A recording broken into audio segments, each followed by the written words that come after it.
Assalamualaikum warahmatullahi wabarakatuh. Alhamdulillahi rabbil alamin. Alladhi faddala Ramadana lis-sa'imin al-mu'minin liyakunu minal muttaqin.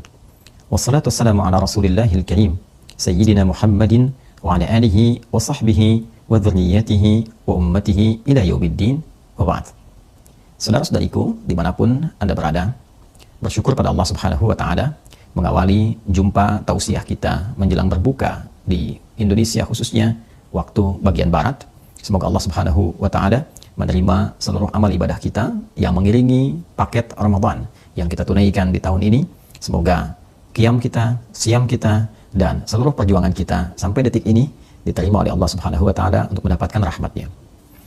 Ada yang menarik di waktu menjelang berbuka dalam paket Ramadan, khususnya saat Nabi Muhammad SAW memberikan satu informasi besar yang mengandung rahasia yang sangat istimewa terkait keutamaan orang yang berpuasa, khususnya pada saat ia akan berbuka. Terdapat dalam hadis sahih riwayat Imam At-Tirmidzi nomor hadis 3598 dan disampaikan dari Nabi SAW melalui sahabat Abu Hurairah Abdurrahman bin Sakhar radhiyallahu taala anhu. Dari Nabi SAW beliau bersabda, "Thalathatun la turaddu da'watuhum." Ada 3 golongan utama yang doa mereka itu tidak tertolak, mudah bagi Allah untuk mengabulkannya. Yang pertama, as-saimu hatta yuftira. As-saimu, orang yang tengah berpuasa, hatta yuftira, dan puncaknya sampai ia berbuka. Yang kedua, al-imamul adil, pemimpin yang adil. Dan yang ketiga, da'watul mazlum, doa orang yang tengah terzalimi. Yarfa'uhallahu ta'ala fawqal ghamami. Allah Subhanahu wa ta'ala akan berkenan mengangkat doa mereka itu melewati awan-awan. Tufattahu biha abwabus samai, bahkan terbuka pintu-pintu langit karena doa-doa mereka itu. Wa yaqulu, dan Allah kemudian berfirman dalam hadis qudsinya, wa izzati la ansurannaka walau ba'da hin. Demi keagunganku, kata Allah, aku akan tolong kamu, aku akan kabulkan doamu walaupun sekejap saat ini, walaupun setelah sesaat, setelah sampai aku kabulkan. 3 golongan ini yang menarik. Pertama disebutkan adalah golongan yang tengah menunaikan ibadah puasa. Golongan yang disebutkan oleh Nabi SAW tengah berjuang untuk mendekat kepada Allah dalam hadis yang lain, meninggalkan makannya, minumnya, syahwatnya demi meraih kedekatan, demi mendapatkan ridha dan pahala dari Allah Subhanahu wa ta'ala. Maka orang-orang yang meninggalkan larangan-larangan Allah, bahkan meninggalkan makanan untuk sementara waktu, minumnya, syahwatnya, mencegah dari perbuatan buruk, meningkatkan amal solehnya, dan dilakukan karena Allah. Di hadis riwayat Al-Bukhari dalam Kitabus Shaum, topik yang ke-30 dalam urutan Sahih Al-Bukhari, dan hadis yang ketiga dalam urutan di Kitabus Shaum ini ada hadis qudsi mengatakan, "As-siyamu li wa ana ajzi bihi." Puasa yang ditunaikan karena Allah itu, puasa ditunaikan karena aku, kata Allah. Yatruku ta'amahu wa mashrabahu wa syahwatahu, dia meninggalkan ta'amahu, makanannya, wa syarabahu, minumannya, wa syahwatahu, dan keinginan seksualnya, min ajli, ya, untukku, kata Allah. Ditujukan ikhlas karena Allah Subhanahu wa ta'ala. As-siyamu li wa ana ajzi bihi. Dia tunaikan puasa untukku, maka aku yang memberikan pahalanya, aku yang memberikan balasannya secara langsung. Maka di antara balasan itu diapresiasi langsung melalui sabda Nabi SAW, diberikan oleh Allah mukaddimahnya, pendahuluannya, berupa pengabulan doa yang cepat luar biasa, yang kilat menembus langit, melewati awan-awan yang berjejer rapi itu. Nabi menyampaikan, thalathatun, 3 golongan, la turaddu da'watuhum, yang tidak tertolak doa mereka, cepat dijawab. Urutan pertamanya, as-saima, orang yang puasa sesuai dengan ketentuan, sesuai dengan aturan, dia ikhlas menunaikan, dilakukan karena Allah, hatta yuftira, maka doanya sampai dia berbuka, dan puncaknya saat akan berbuka itu tidak tertolak. Karena itu saudara, hadis ini memberikan kesan kepada kita bahwa semua waktu di Ramadan itu begitu berharga. Bahkan ada penekanan-penekanan tersendiri. Sahur punya keistimewaannya, berbuka punya keistimewaannya, sampai di malam pun pertengahannya, setiap detiknya, menitnya, waktu bergantinya punya nilai di hadapan Allah Subhanahu wa ta'ala. Dan kini waktu-waktu menjelang berbuka, saat-saat ini kita sedang berinteraksi, berbincang, ada informasi yang sangat penting yang ditekankan oleh Rasulullah SAW. Isi setiap waktu saat engkau berpuasa itu, dari mulai terbit fajar sampai dengan menjelang terbenamnya matahari itu, dekat-dekat ke waktu berbuka itu, perbanyak doa. Khususnya waktu saat akan berbuka itu. Ketika mulai tiba waktunya, adzan dikumandangkan, tiba waktu maghrib, maka itu puncaknya saat doa itu sulit tertolak. Saat doa itu akan cepat dikabulkan. Mohonlah kepada Allah. Mintakan apa yang boleh jadi selama ini. Hajat kita yang dulu ingin dimohonkan, yang boleh jadi belum sampai kita terima, belum terkabulkan karena alasan-alasan tertentu yang sesuai dengan maslahat kita. Mintakan saat ini.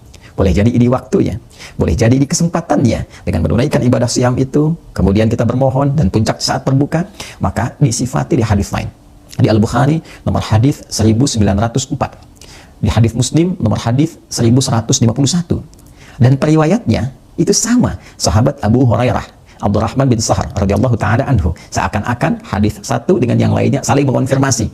Bila yang pertama tadi menyampaikan 3 golongan yang doanya tidak tertolak dan puncak pertamanya orang puasa, maka dikonfirmasi di Al-Bukhari, dikonfirmasi di hadis Muslim, keadaan doa yang bermohon, yang sulit tertolak ini, yang cepat dikabulkan ini adalah satu di antara 2 kebahagiaan yang diraih oleh setiap insan beriman yang menunaikan ibadah siam. Lis-shaimi farhatani. Nabi SAW menyampaikan, kata sahabat Abu Hurairah radhiyallahu taala anhu, lis-shaimi, bagi setiap orang puasa itu farhatani, ada 2 kebahagiaan. Farhatun bi fitrihi atau 'inda fitrihi atau kama qala Rasulullah SAW. Kebahagiaan pertama yaitu akan dirasakan pada saat dia berbuka. Wa farhatun yaumal qiyamati. Dan kebahagiaan kedua yaitu di hari kiamat ketika dia membawa hasil puasanya dan menerima balasan pahalanya di sisi Allah Subhanahu wa taala. Yang paling menarik adalah bagian pertama dari hadis ini.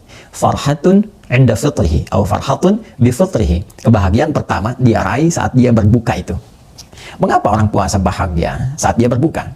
Bukan sekedar puasanya tuntas ditunaikan, menahan laparnya, hausnya, menahan syahwatnya, semua itu berhasil dia tunaikan dengan baik. Perjuangan dia telah lalui. Begitu berbuka dan diawali dengan adzan itu sebagai penanda Allahu Akbar, senang, nyaman, enak, nikmat, sampai-sampai terasakan tenggorokan sebentar lagi ini keringnya itu akan hilang.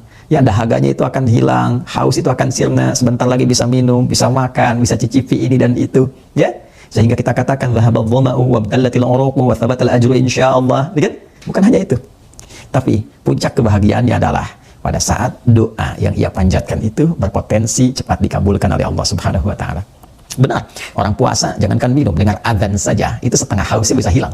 Setengah laparnya bisa hilang. Karena itu dia berkata, dhahabadh dhama'u wa btallatil uruqu. Kering tenggorokan itu, rasa haus itu akan sirna sebentar lagi. Dengan mendengar adzan, hilang tuh. Ya. Tapi yang kedua itu, yang paling penting untuk kita ketahui, bahwa ada doa yang pada saat bersamaan, itu akan dikabulkan. Ada keinginan-keinginan kita yang sulit untuk tertolak. Dengan syarat yang pertama, benar kita menunaikan puasanya. Karena tidak semua orang-orang yang diberi kesempatan untuk berdoa itu boleh jadi cepat terkabul karena syarat yang mengiringinya tidak ditunaikan dengan baik. Karena ketentuannya tidak dijaga dengan sempurna. Karena itu kalimatnya diikat dengan turunan derivasi kata shoma yasumu dengan siam dan shaim untuk memberikan kesan bahwa ikuti puasa itu sesuai dengan aturannya. Tunaikan sesuai dengan ketentuannya. Jauhi hal yang membatalkan, terlebih yang merusak. Tingkatkan amal soleh, isi dengan introspeksi, isi dengan kekuatan iman. Man shoma ramadhana imanan wa ihtisaban. Itu kuncinya. Kalau itu bisa dijaga dari fajar sampai menjelang berbuka, maka doanya cepat menembus arsy, melewati awan, membuka pintu-pintu langit dan dijanjikan akan dikabulkan. Karena itulah kemudian kita mencoba untuk bermohon. Fokus, minta kepada Allah. Dhahabadh dhama, Allahumma laka sumtu wa bika amantu wa ala rizqika aftartu. Itu semua doa pembuka yang memberikan kesan kita kepada Allah bahwa ya Allah, Engkau perintahkan aku untuk berpuasa, aku berpuasa. Engkau perintahkan aku menunaikan ibadah siam dengan tulus karena iman, bukan ikut-ikutan, bukan sengaja pengen puasa saja. Tunaikan karenamu, tingkatkan ibadah. Aku ya Allah, aku pasrahkan. Aku katakan Allahumma laka sumtu ya Allah. Aku telah puasa untukmu seperti Engkau yang telah mintakan. Ikhlas karenamu. Wa bika amantu. Dan aku beriman kepadamu seperti apa yang telah Engkau titahkan kepadaku. Kau minta akan aku puasa dengan iman, aku tunaikan dengan iman. Wa ala rizqika aftartu. Sekarang pun aku berbuka ya Allah karena rizki darimu, karena rahmatmu ya Allah, birahmatika ya arhamar rahimin. Maka barulah kita meminta dengan keagunganmu, dengan izzahmu ya Allah, dengan kebesaranmu. Engkau janjikan untuk mengabulkan doa yang akan dimohonkan. Kau perintahkan, aku lakukan. Engkau minta aku berdoa, aku mohonkan. Maka aku bermohon kepadamu ya Allah dengan segenap keagunganmu. Maka mintalah apa yang kiranya kita ingin mohonkan. Masalah rumah tangga kah? Di sekolah kah untuk adik-adik kita? Di pekerjaan kah untuk teman-teman yang bekerja? Di kehidupan sosial kah? Ini waktunya. Minta kepada Allah, mohon dengan khusyuk, bahkan boleh jadi itu saat-saat doa kita dikabulkan oleh Allah Subhanahu wa taala. Wa thabatal ajru insyaallah, dan kita akan membawa bekal kebahagiaan kedua saat pahala itu telah ditetapkan dan diberikan saat kembali kepada Allah Subhanahu wa taala. Karena itu, manfaatkan waktu menjelang berbuka untuk memperbanyak doa. Manfaatkan suara adzan itu bukan hanya untuk membatalkan puasa, tapi meneruskan doa pembuka yang telah biasa kita mohonkan. Baik itu dhahabadh dhama'u wa batallatal 'uruqu wa thabatal ajru insyaallah, ataupun Allahumma laka sumtu wa bika amantu wa ala rizqika aftartu birahmatika ya arhamar rahimin. Selamat berbuka, semoga doa kita terkabul, semoga dosa kita diampuni, kita dirahmati, dan diterima amal ibadah kita untuk mengantarkan kita pada rahmat, ridha, dan surganya. Allahumma taqabbal minna innaka antas sami'ul alim wa tub 'alaina innaka antat tawwabur rahim. Allahumma ij'alna minas sha'imin al-muttaqin wa alhiqna bis salihin ma'al ladzina an'amta 'alaihim minan nabiyyin was-siddiqin wasyuhada'i was-salihin wa hasuna ulaika rafiqa. Wa sallallahu ala sayyidina Muhammad wa ala alihi wa sahbihi ajma'in. Wa akhiru da'wana subhanakallahumma wa bihamdika nashhadu an la ilaha illa anta nastaghfiruka wa natubu ilaik. Walhamdulillahirabbil alamin. Assalamualaikum warahmatullahi wabarakatuh.